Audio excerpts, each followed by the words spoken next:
당정청은 혼연일체 비상한 각오로 중동 상황을 돌파하도록 하겠습니다. 중동 상황 확대 장기화로 글로벌 경제 불확실성이 확대되고 민생과 기업에 미치는 충격도 가중되고 있습니다. 이재명 대통령께서 중동 상황에 대응하기 위한 선제적 비상조치를 주문한 데 이어 정부가 어제 전 부처 차원의 비상경제 대응 체계를 전격 가동했습니다.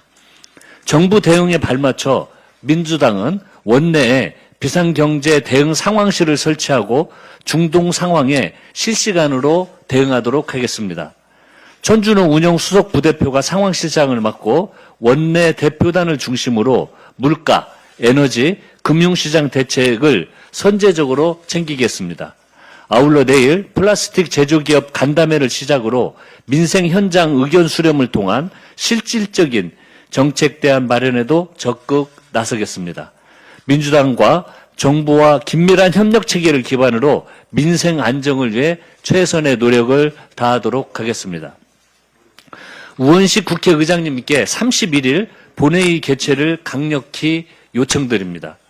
이 국가적 위기 상황을 극복하기 위해 국론을 모으고 필요한 입법과 예산을 지원하는 것이 국회의 책무이자 소임입니다. 환율 안정법과 시급한 민생법안 처리를 위해 하루빨리 본회의를 개최해야 합니다. 민생은 협상의 대상도 거래의 대상도 될 수 없습니다. 국민의힘도 맹목적인 발목 잡기를 그만두고 법안 처리에 협조하시기를 바랍니다. 민주당은 지방선거로 공석이 된 상임위원장도 이날 새로 선출해서 앞으로 있을 민생, 개혁 법안 처리에 한치의 공백도 없도록 하겠습니다. 다시 한번 분명히 말씀드립니다. 국민의힘에게 법사위원장을 내어줄 생각은 추호도 없습니다. 국정을 발목 잡고 민생을 내팽개쳐 놓고 법사위원장을 달라는 것이 말이 됩니까? 차라리 고양이에게 생선을 맡기겠습니다. 22대 전반기 국회에 국민의힘이 법사위원장직을 가져갔다면 내란 숙의 윤석열은 탄핵을 하지도 못했을 것입니다. 검찰개혁은 좌초됐을 것이고 사법개혁 법안도 통과되지 못했을 것입니다. 이뿐만 아니라 사사건건 이재명 정부의 발목을 잡으며 민생, 개혁 법안 처리에 반대했을 것이 뻔합니다. 중동 상황 장기화로 인한 국가적 위기 상황에서도 지난주 환율 안정법 본회의 처리를 반대했던 것이 바로 국민의힘입니다. 제22대 국회 개헌 이후 외통위, 국방위, 성평등 가족위 등 국민의힘이 위원장을 맡은 상임위 회의 개최 실적은 참담한 수준입니다. 실상이 이런데도 법사위원장을 달라는 것은 생떼 그 이상 그 이하도 아닙니다. 민주당은 집권 여당으로서 국민과 국익을 인질 삼아 국정을 마비시키는 그 어떠한 행위도 용납하지 않겠습니다. 국민만 바라보고 일 잘하는 국회, 성과 내는 민주당을 만들겠다는 약속의 말씀을 드립니다. 전쟁 추경의 핵심은 첫째도 둘째도 속도입니다. 당정은 오늘 아침 고위 당정협의회를 통해 신속한 추경 편성과 집행이 필요하다는 데 뜻을 함께했습니다. 이번 추경은 유류비, 물류비 경감, 취약계층 민생 안정, 피해 수출기업 지원에 초점을 맞춘 민생 심폐소생 추경입니다. 민주당은 오늘 31일 추경안이 국무회의 의결을 거쳐 국회에 제출되는 즉시 심사 절차에 돌입하겠습니다. 상임위 예비심사는 차주에 마무리하고 예결위를 곧장 가동해서 가장 빠른 시간 내에 추경안을 처리하겠습니다. 지금 이 순간에도 국민과 기업의 고통이 가중되고 있음을 생각하면 국회가 단 1초라도 허비해서는 안 됩니다. 비상한 시기에는 비상한 대응이 필요합니다. 주말을 반납하더라도 밤을 새워서라도 추경안을 신속하게 통과시키겠습니다. 이상입니다. 예, 다음은 한정혜 정책위 의장님의 말씀이 있겠습니다.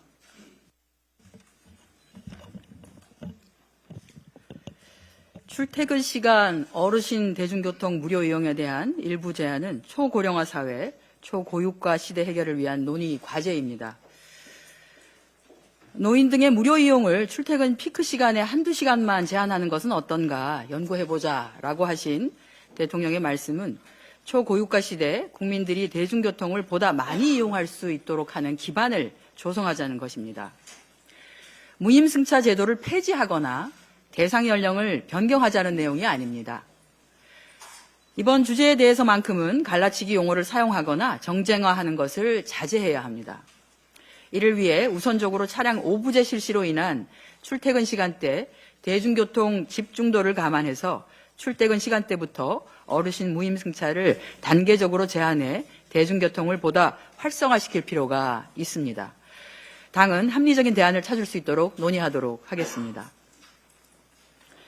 우리 자본시장이 확실히 달라졌습니다. 중동전쟁 발발 한 달이 되어가는 상황에서 코스피 지수가 5천 중반을 유지하고 있습니다. 정부 여당의 강력한 선진화 정책과 입법으로 자본시장의 기초체력이 개선된 것입니다. 위기 속에서 진가가 발휘되듯 이재명 정부의 자본시장 선진화 정책이 중동위기로 검증되고 있습니다. 중동위기에 대한 정부의 비상한 대응도 자본시장에는 긍정적인 신호를 보내고 있습니다. 신속한 전쟁 추경 추진, 대체 물량 확보 및 비축유 방출 등 원유 수급 안정과 물가 관리 총력, 환율 안정 정책 등 중동발 경제 불안 속에서 이재명 정부의 경제 역량이 코리아 프리미엄을 이끌고 있습니다. 해외 주식을 팔고 국내 주식을 사면 세제 혜택을 주는 국장복귀 계좌인 RIA 상품도 23일 출시되었습니다. 시장 반응도 좋습니다. 23일 출시 첫날에만 약 9천 개의 계좌가 개설되었고 24일 오전 10시 기준 약 1만 5천 계좌가 개설되었다고 합니다. 이번 제도 시행으로 해외 주식 투자가 국내 시장으로 유입되며 외환시장 안정과 증시 유동성에도 기여할 것으로 기대됩니다. 국회에서는 환율 안정 법안을 조속히 통과시켜 환율 안정을 뒷받침하도록 하겠습니다. 국내 석유 시장 공급 가격의 원가 산정 및 사후 정산의 문제점을 좀 짚어보도록 하겠습니다. 현재 국내 정유사의 세전 판매 가격은 아시아 최대 석유 제품 시장인 싱가포르로부터 석유 제품을 수입한다고 전제하고 그 수입 가격에 관세, 수입 부가금 등을 가산하여 책정되고 있습니다. 한국 정유사는 실제로 원유를 사다가 정제해서 파는데 가격은 마치 싱가포르에서 완제품을 수입해 오는 것처럼 산정하는 것입니다. 이 과정에서 정제 마진이 소비자에게 전가됩니다.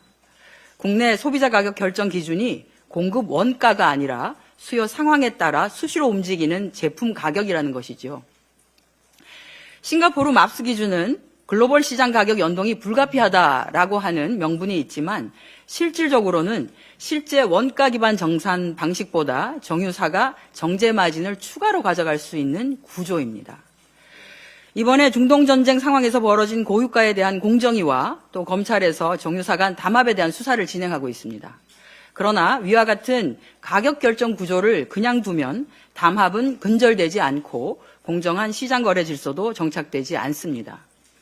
이번 기회를 통해서 유가에 대한 원가 상정 구조를 개선하고 사후 정산 구조를 사전 고지 방식으로 변경하는 것을 검토해야 합니다.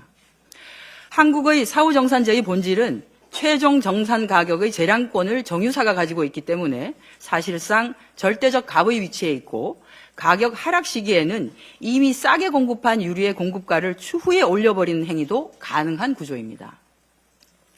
최근에 정부가 2026년 3월 정유사 공급가 최고 가격제를 도입했는데 주유소의 입장에서 보면 최초로 공급 가격이 확정된 상태여서 오히려 예측 가능성 면에서 반기고 있는 실정입니다.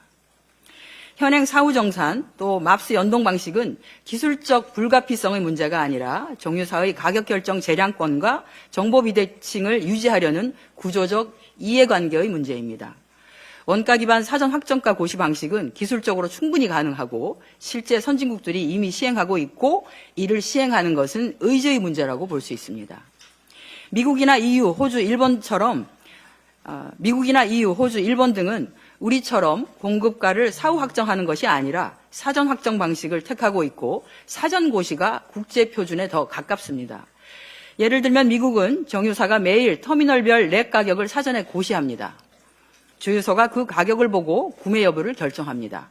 주유소의 판매가는 터미널에서 지불한 가격과 긴밀하게 연동됩니다. 즉 터미널 수령 전에 가격을 알고 거래하는 구조입니다. 영국이나 독일 등 유럽도 터미널 도매가를 시장에 투명하게 공시하고 사전에 확정되어서 거래가 됩니다. 일본은 정유사가 주 단위로 공급가를 사전에 공표합니다. 한국은 주 월 단위로 임시 가격을 적용한 후에 사후에 정산합니다. 매우 이례적입니다. 모든 주요국들이 공통적으로 갖는 구조는 공급 전에 가격을 알고 거래한다는 것입니다. 싱가포르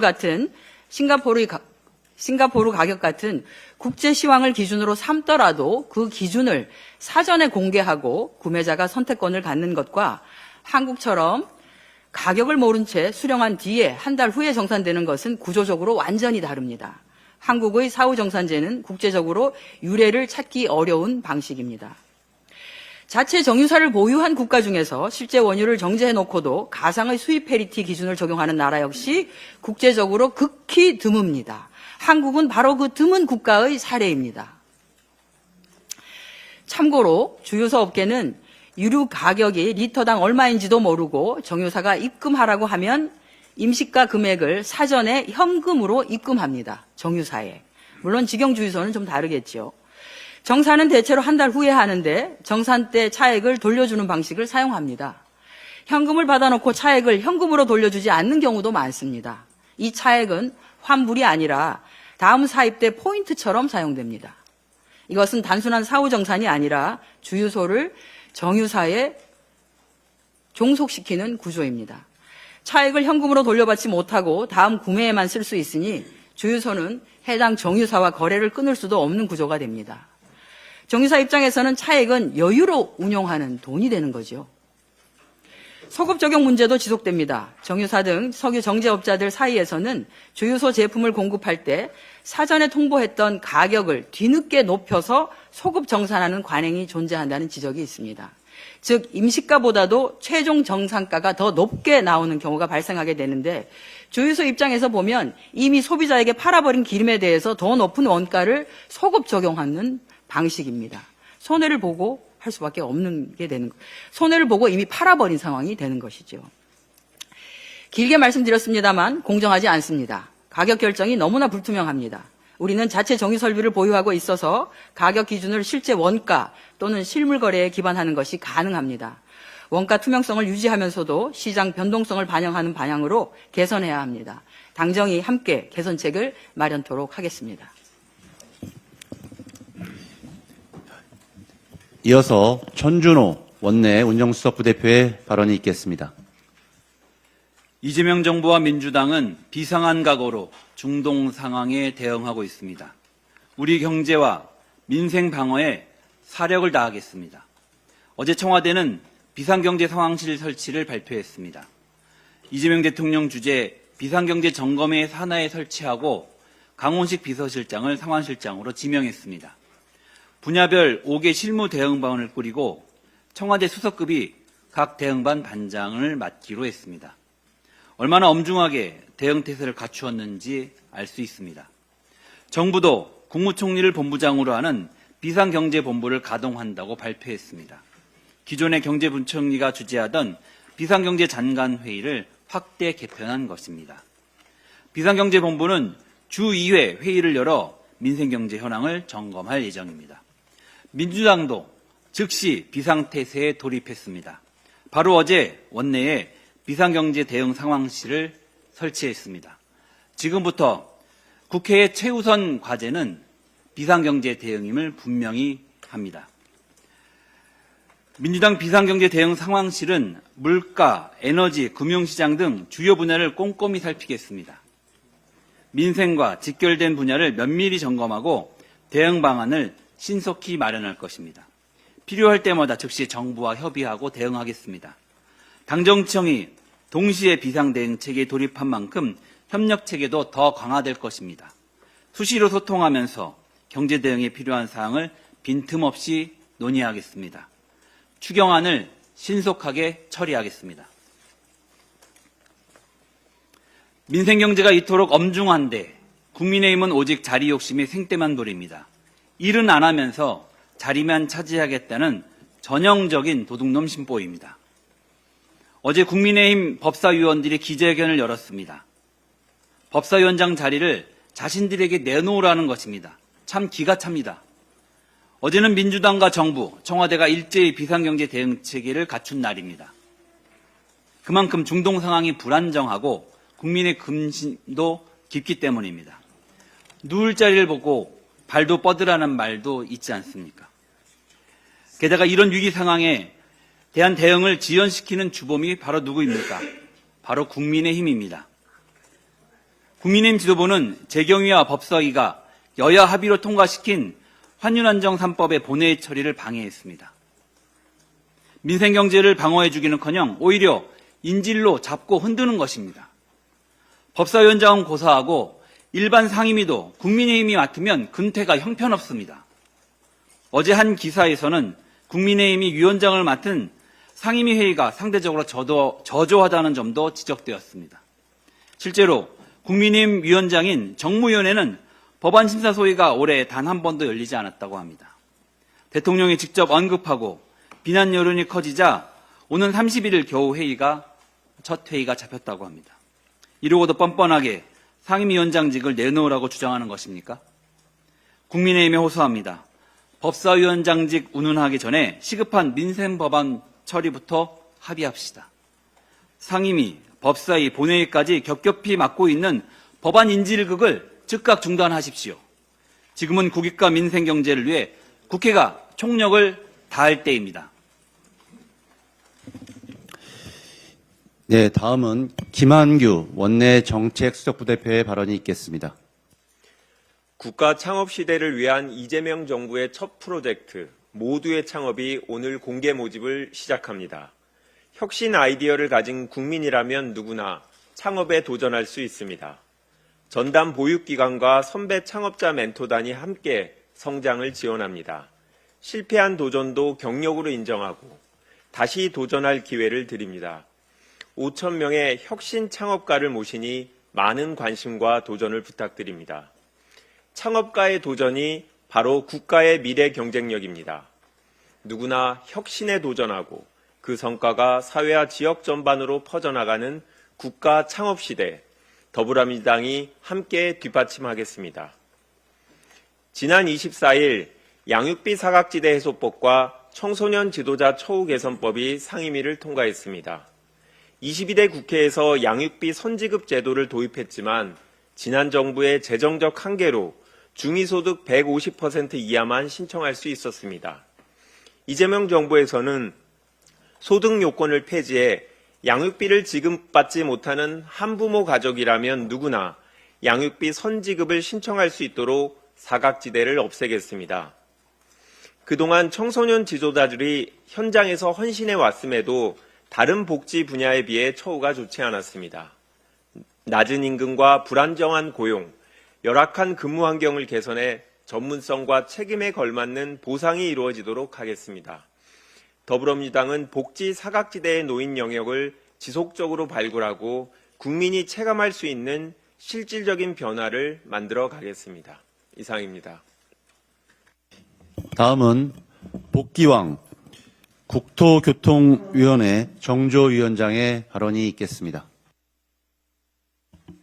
지난 3월 23일 정부는 부동산 범죄 특별 단속 결과를 발표했습니다. 총 1,493명을 단속해서 640명을 검찰에 송치했습니다. 유형별로 보면 공급 질서 교란이 448명으로 가장 많았고 농지 투기 293명, 집값 띄우기 등 불법 중개 254명 순으로 나타났습니다. 이는 부동산 시장 곳곳에 불법과 편법이 만연해 있음을 보여주는 엄중한 현실입니다. 농지 투기, 명의 신탁, 불법 중개, 공급 질서 교란은 부동산 시장의 공정성과 신뢰를 무너뜨리는 중대한 범죄입니다. 단속은 일회성에 그쳐서는 안 됩니다. 상시화해야 하며 부당이익은 반드시 환수해야 합니다. 3월 26일부터 10월 31일까지 2차 특별 단속을 진행합니다. 불법은 반드시 적발되고 처벌된다는 분명한 신호를 시장에 줘야 합니다. 더불어민주당은 부동산 투기와 불법 행위를 근절하는 데 모든 노력을 다하겠습니다.